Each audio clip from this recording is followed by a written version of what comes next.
Tirer kamboling isanan papat kufateng makati ano sa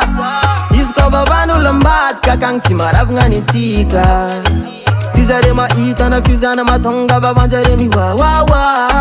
Ambara zare fakie kono bola tislera ngari kono Satta flang dara timanya batimangam katikaru zeng timanyi Tizare fanam kwa katiano Satti babidi mbola ftaf Kano tila kwa vokapsul baba na igada one ftaf Kano za timanyi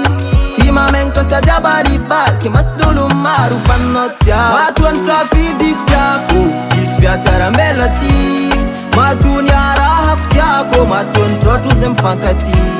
Izintako Yara diyam nae Kosita punyala Anganu fomba jabe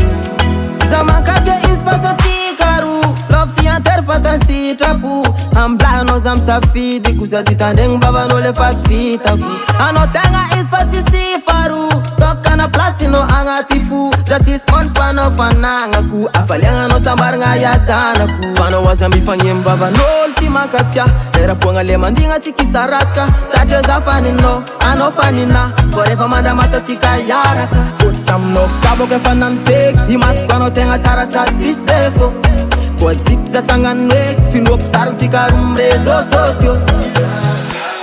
Sata flang dara timanya batimangam katikaru zeng timanyi Tizare fanam kwa katiano Sati babidi mbola ftaf Kano tila kwa vokapsul baba na igada one ftaf Kano za timanyi Tima mengto sa jabari bar Kimas dulu maru fanotya Matuan safi diktako Tisfia tara melati Matun yara haktako Matun trotu zemfankati Izintako Yara diyam nae Kosita kunyala Anganu fomba jabe Na inbaban ultima tafsar katika Swana bleparan ko fitavaku Fitya mga dala nyatikaru Na indaman daltimi fangara tika Fanatuka kwanon fa ingaku Yakyar kam no si sandu pianaku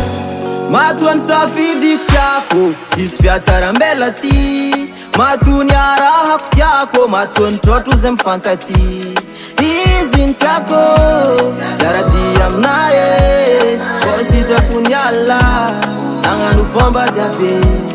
Matuan safi diktako Tisfia tara melati Matun yara haktako Matun trotu zemfankati Izintako Yara diyam nae Kosita punyala Anganu fomba jabe